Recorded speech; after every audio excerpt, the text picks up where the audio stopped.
Hello and happy Wednesday afternoon. Thanks for joining me in the Great Thinkers. We're going to be diving into the second chapter of As a Man Thinketh by James Allen. You might remember last week how in chapter 1, it was about thought and character. And I began recording with stating his overall thought and theme for the entire book. And I'm going to do that again, just so that we remember exactly what it is in his message that he's trying to convey to us.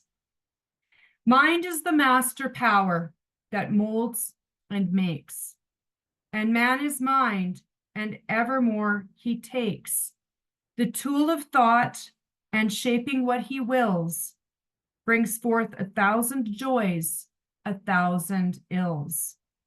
He thinks in secret, and it comes to pass. Environment is but his looking glass. Now, in the second chapter, it is the effect of thought on circumstances, and it's a deep one. It's also the longest one. And I think that there is a huge relation to that because of just how much he has put into this, on how we are literally the cause to the effect. He also reflects on the law of polarity.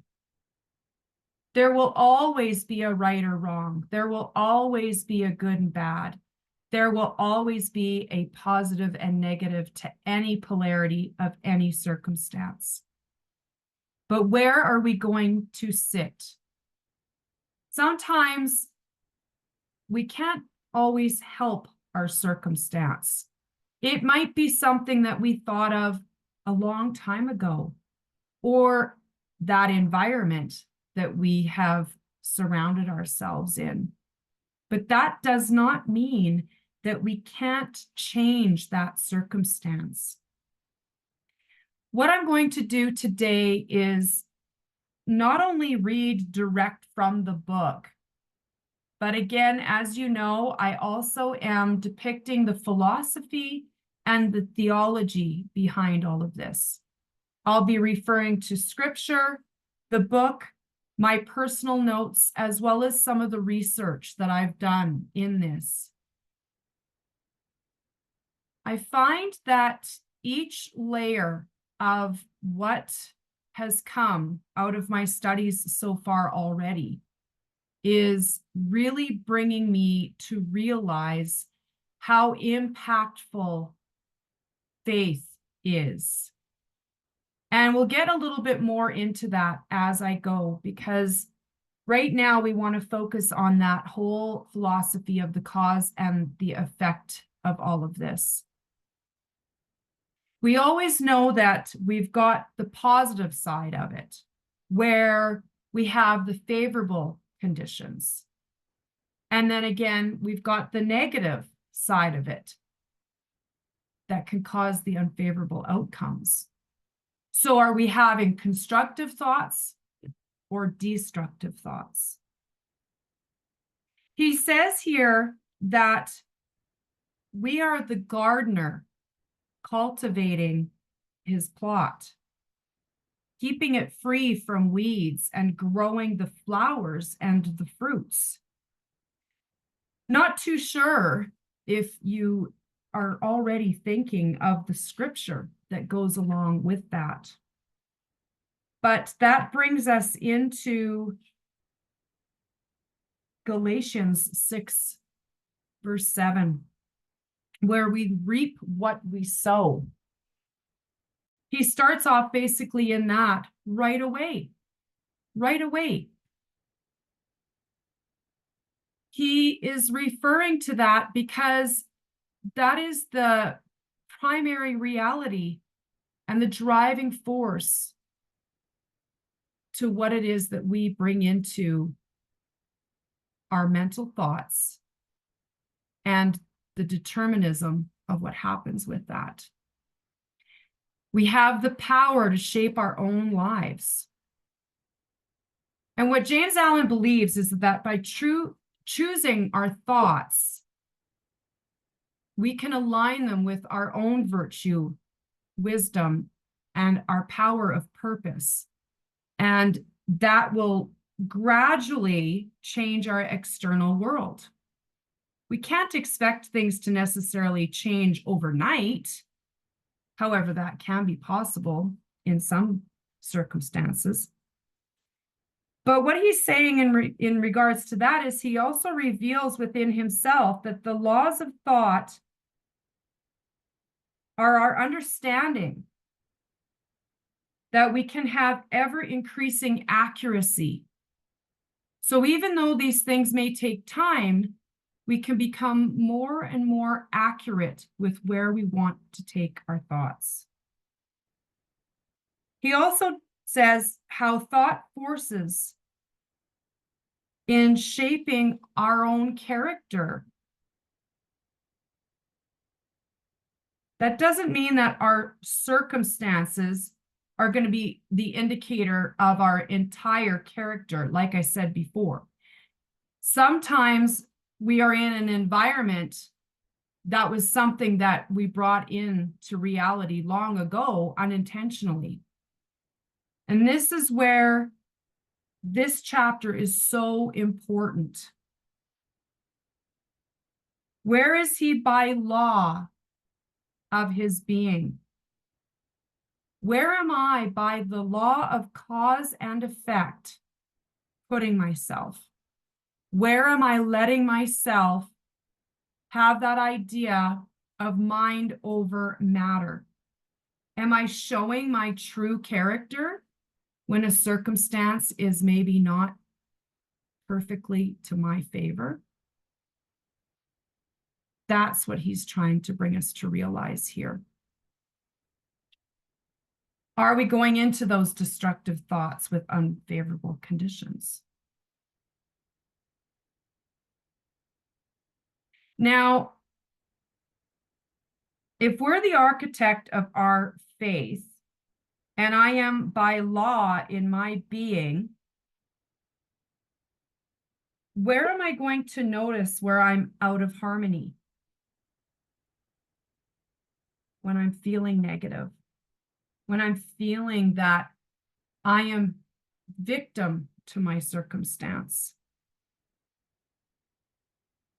There's a little bit of that karmic understanding there. Again, sometimes we have brought things in unintentionally, and that can contribute to our well-being, or if we're suffering, that brings us out of harmony. He says here that as a progressive and evolving being, man is where he is, that he may learn, that he may grow. And as he learns the spiritual lesson, which any circumstance contains for him, it passes away and gives place to other circumstances.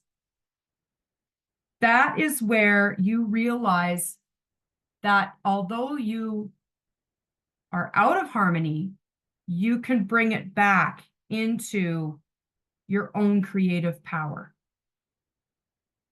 He goes on to say that we are a buffet because we are buffeted by our circumstances.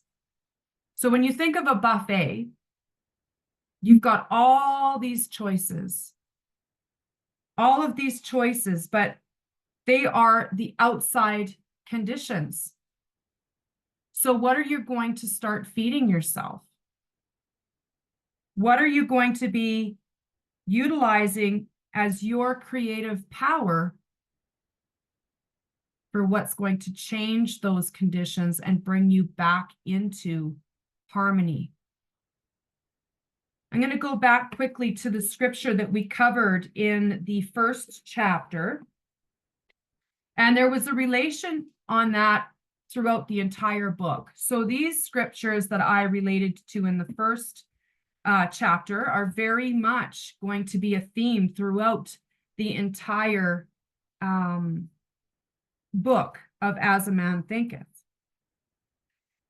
And I want you to realize that Proverbs 23, verse 7, Romans 12, verse 2, Philippians 4, verse 8, Proverbs 4, verse 23, and Matthew 12, 34 to 35 support the idea that thoughts are not only the seeds of character, but also directly influence the circumstances. By changing and guarding our thoughts, we transform both our inner selves and our external reality. It basically just summarizes exactly what I've just said, as well as chapter 1. So moving into chapter 2 and the whole philosophy of reap what you sow, in Galatians 6:7, I want to give you some thoughts on that. It says, "Don't be deceived. God is not mocked. For whatever a man sows, he shall also reap." We can't grow weary in that.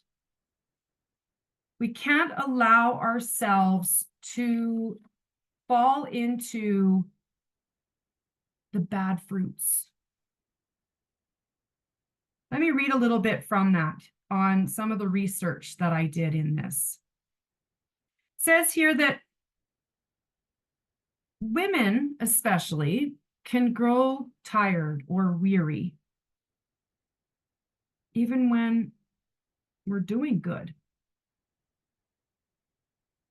If we're underpaid or not recognized for our efforts, it can somewhat behind the scenes affect our personal well-being.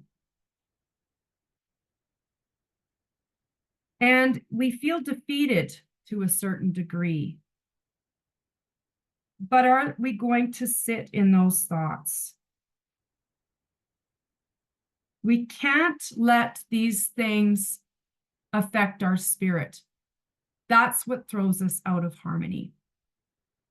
If we seek favor and recognition from others, we're always going to fall short and be disappointed. And that's what makes us grow weary.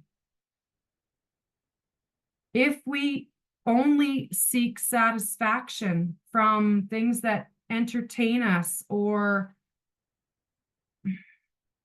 things that are somewhat corrupt, we're not feeding our spirit what it yearns for. So if a woman sows to the spirit, reap what you sow. If we sow to the spirit, if we allow source to talk to us through our thoughts, we will not grow weary. We will see the fruit of our labors. Our co-workers will be drawn to us and understand that we have something more to give. We will become harmonized with others. We will become more married to our ideas, and so will others. And above all else, we will be able to call more upon our ability to add faith and keep faithful.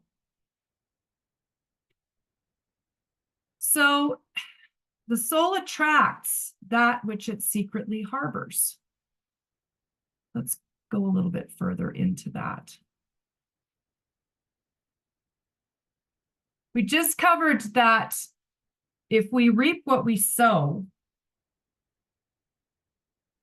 and the soul attracts what it secretly harbors, then that must mean that we have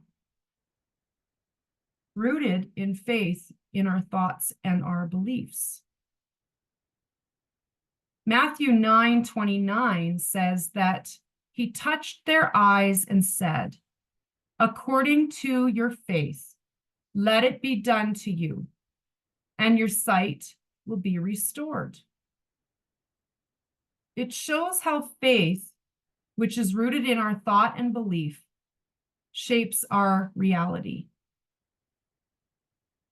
A person's faith determines how you will heal in the idea that your inner belief, which is your thought, can govern that external circumstance.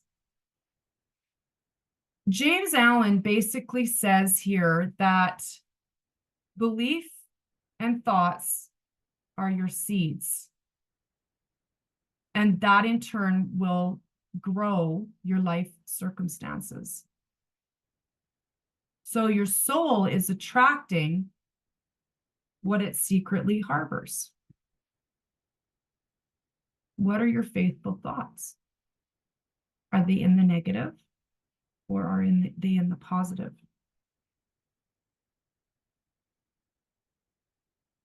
I really realized that there is a book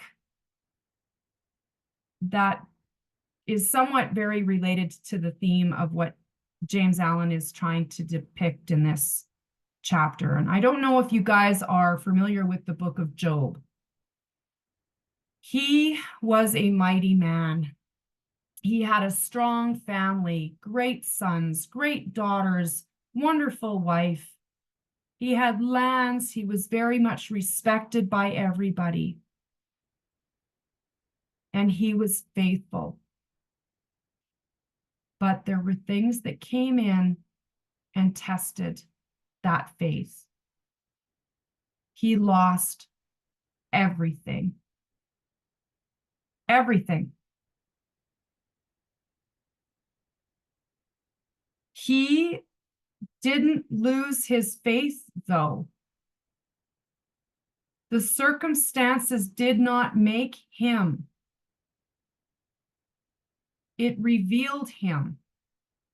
Through all of those tests and trials and tribulations, he didn't sway from that. His thoughts manifested a good life again because of him staying faithful. He was strengthened by that polarity of having the good and having the bad. It made him stronger. So think of the times where you've been challenged. Where did you allow your thoughts to take you? Where did you notice the experience strengthened you? Can you honestly admit that it affected you into negative thoughts? And what did that cause in you? I'm going to go a little bit further into this and come out of scripture by going to the next part of what happens when we shrink into that negative side.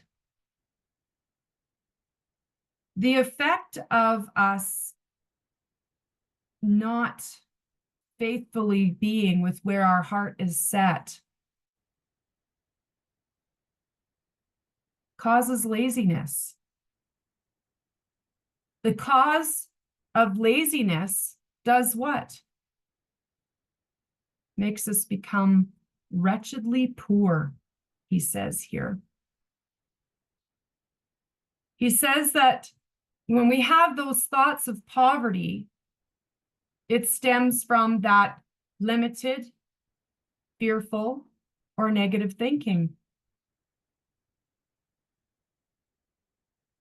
He says that those that are perpetually poor may be caught in a cycle of thoughts that reinforce that condition. And that's manifested in the thoughts of inadequacy, where you're constantly thinking, am I good enough? Or I can't succeed. More on poverty, he goes into stating how we have the fear of lack or scarcity. And I know if you've ever read Think and Grow Rich, it's in there how we have that fear of poverty. You're focusing on what's missing rather than on the potential opportunities. If your mind's consumed with the thought that there's not enough, it closes off the possibility to seeing what there could be. Job didn't blame the external conditions. He kept faithful. He didn't become lazy. So if someone believes that poverty is due solely to uncontrollable external forces, like our economy or another person's actions, this mindset causes us to be very passive or feeling like we can't control it. And by not taking responsibility for our own circumstances, individuals will stay stuck in that poverty mindset, seeing that there's no possibility for change or improvement. He doesn't deny in what he's saying here in this particular paragraph that conditions may be difficult. Job had some very difficult circumstances. But he emphasized that even in the hardest of situations that he was up against, his mental attitude was the key factor in transcending from those circumstances. He then goes on to say how the next cause can cause a victim mentality. And that would be in indulgence. He refers to the rich man. And I found this one to be quite interesting because a lot of people think that that's the opposite. When you're a rich man, you don't think that you're going to have anything happen to you. But guess what? Things do. You could become sick. You can't necessarily control that. If you are in that victimhood mentality, though, you've got a sense of habitual self-pity. The whole woe is me thing comes in again. And that gives you a spiral of those negative thought patterns. If we consistently see ourselves as a victim in our circumstances, it's going to cause us to have thoughts of powerlessness. Now, I personally haven't been feeling all that great. I have said that. But then I've quickly changed that thought because I don't want to give it power. I don't want to have my thoughts feel like they're powerless over what's going to happen to me. I don't want to reinforce that feeling. Thinking that I have no control over my life can manifest itself in further circumstances where I might fall further into that. Then it would cause me to blame and resent others around me, including myself.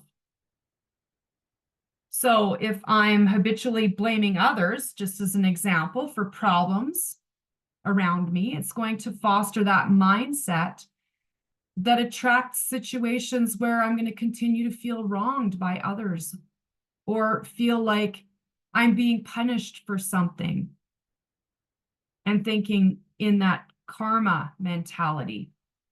Oh, well, what did I do? How did I deserve this? Why is this happening to me? So what James Allen is trying to teach us here is that people who hold on to thoughts of injustice or unfairness will perpetuate those situations where they will continually feel like they're treated unfairly.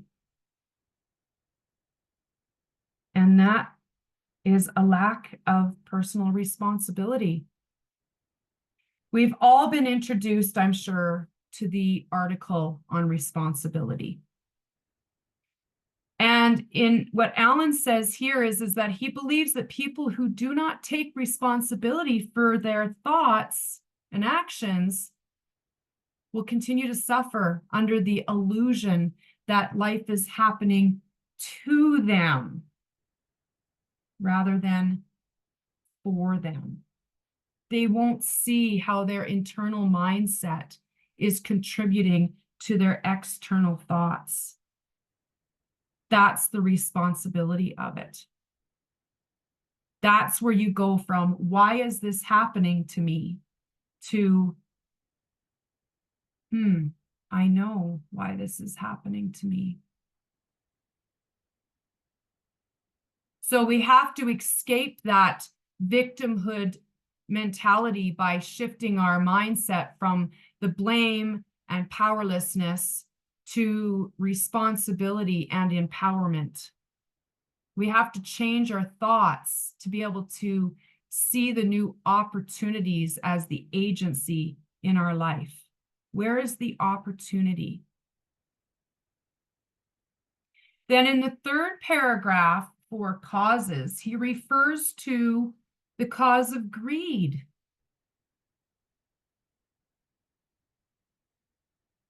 He refers to an employer and an employer of labor who adopts a crooked measure.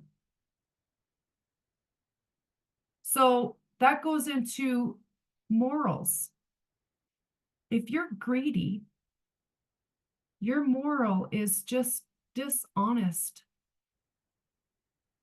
and deceitful, and it definitely harbors unethical behavior. It's rooted in selfish and destructive thinking. It's ego-led.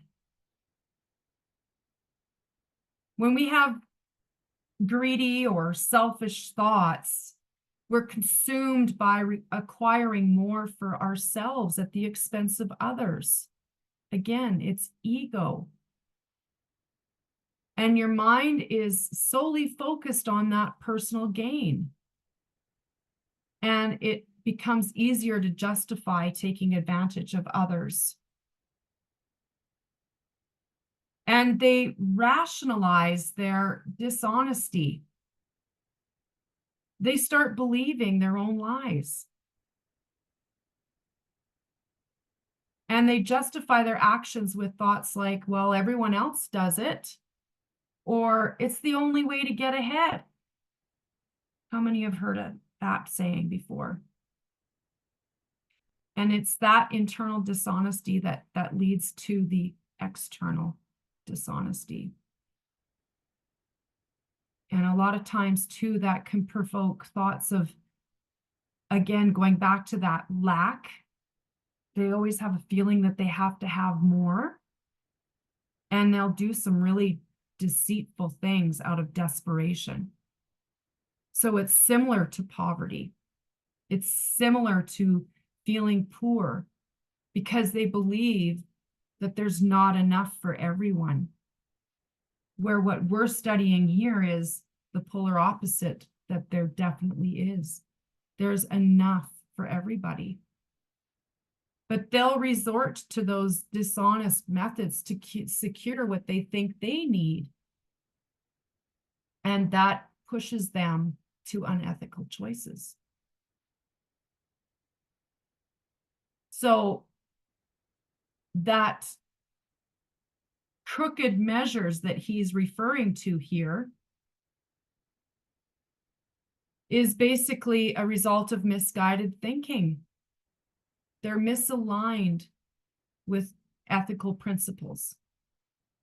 In our culture, we've got some pretty good ethical principles. Even if you just go to the 10 Commandments, it's that simple. If you follow the 10 commandments and universal law, you can't go wrong. But there's so many of us that don't. And overcoming that requires a transformation of thought. Where is your faith coming from? Where are you cultivating the honesty and the integrity and the selflessness in your mind? And how is that going to be reflected in our external behavior? What characteristics do I have that go along with that? I feel that we might end up having to have a part 2 of this. Because just even in the poverty and the victimhood and the moral crookedness that he covers in the first few pages of this, can see that his overall message is that of one's own mental casualty, where people take responsibility for their thoughts because those thoughts directly shape their circumstances. And we got to give that an awful lot of thought. Because changing one's mindset from negative, limiting, or selfish thoughts to thoughts of empowerment and abundance and integrity, although it definitely transforms our life and our external reality, it takes practice. It takes effort, especially in the fact that the majority of the world doesn't necessarily understand the cause and the effect of that. Right? So where we have the poverty and the victimhood and the moral crookedness linked to laziness, indulgence, and greed, we have to be very specific on how our behavioral habits are going to be away from that. We want to make sure that we're taking the initiative to improve our situation and seize the opportunities. We don't want to allow those negative thought patterns like self-doubt, fear, or failure to take hold of us. Because if they do, that's where that laziness and procrastination, there's a word we haven't used in a while, procrastination, comes in. Right? It causes us to avoid what can take us out of that poverty, because success requires sustained effort and a productive mindset, faithful, productive thoughts. Because laziness, both in thought and action, keeps a person from developing those habits necessary to break free from that, so that we're not in that cycle of stagnation. If we want to make sure that we're not indulging in these thoughts that it's somebody else's fault all the time, we have to pluck out those negative emotions by discovering what they are. The only way you're going to pluck out those negative emotions is in personal growth. The awareness is what's going to empower you. So when people repeatedly indulge in those emotions, they're going to foster a mindset that perpetuates those feelings of that helplessness. And we have to make sure that we don't feel trapped in that. And we have to be willing to rise above them. Going a little bit further into that portion of greed, and you'll notice just even the way that I study I go deeper and deeper and deeper into these thoughts. And that's where that research has come in my personal development. You can see even just in the way I lead these webinars that I go back and I go into it a little bit deeper, because that is what's bringing those faithful thoughts of mine out on what I don't want and focusing on what I do want. Because I noticed, especially while studying this chapter, that I did somewhat play into that victim mentality, and I was led at times by ego. I didn't recognize it as greed.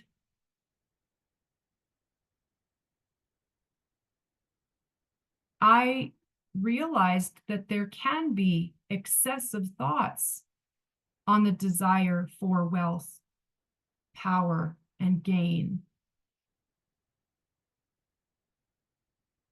But those excessive thoughts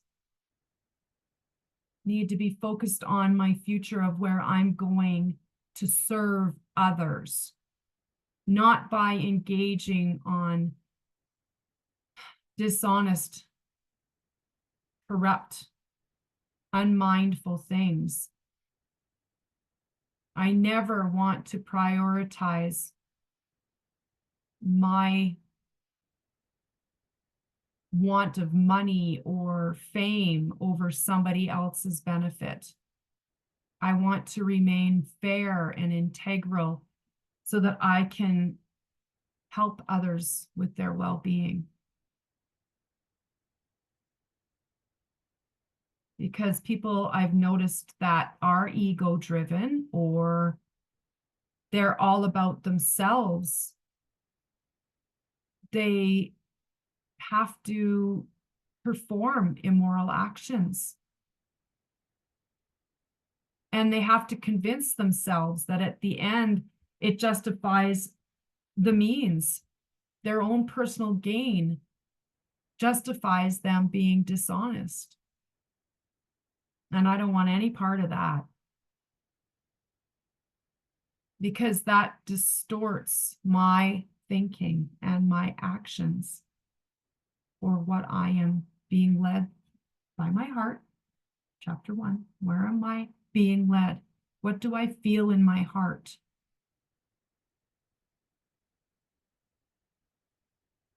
That's going to lead me to that external reality.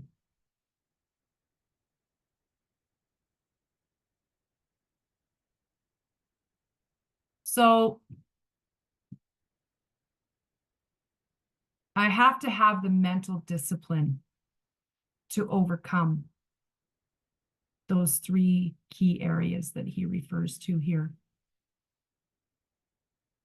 That mental discipline means that I'm not necessarily judging myself on the external aspects of my life, but I am making sure that I am, again, going deeper on the philosophy of what I believe and what my moral truths are. I'm being judicious of myself, not judgmental. I can't judge myself for who I was yesterday, because I didn't know yesterday what I know today. But judiciously, I can become more aware of what the cause was, my thoughts, to those external aspects, the effect. I will focus on the internal reality, not the outward circumstance. And that will give me inner peace instead of inner conflict. Inner peace being judicious versus inner conflict being judgmental. Okay. Now we can go a little bit further today. Just checking the time.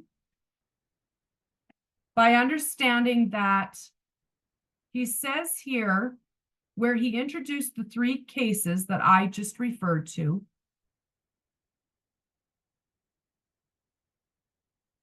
they are complicated because they're so deeply rooted, and the conditions of happiness vary so vastly for individuals. A man's entire soul condition, although it may be known to him, cannot be judged by another from the external aspect of his life alone. Let's go a little bit deeper into that one. We have to realize that, again, we have the external success, okay? But what's that inner reality that we have? He's basically saying here that we cannot be judged by another from the external aspect of his life alone. So, how does the outward circumstance not always reflect a person's inner state? Let's take the dishonest man, for example, the one that was an employer of a laborer that was very crooked in his measures. It doesn't necessarily mean that he's not internally at peace or genuinely fulfilled.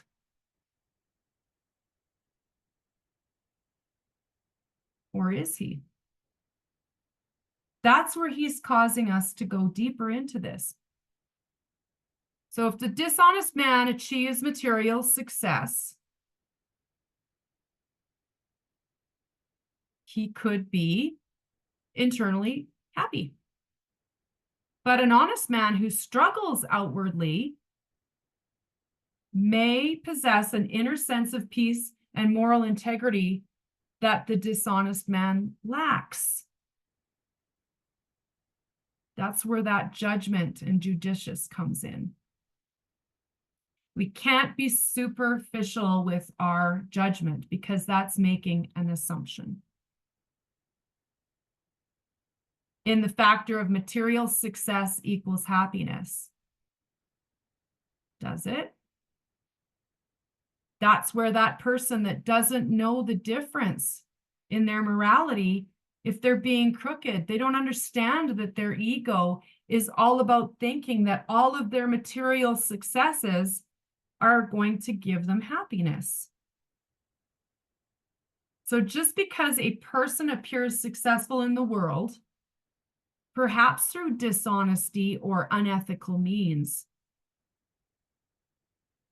doesn't necessarily mean that they're going to stay happy when they're being honest with themselves or that they're at peace with themselves.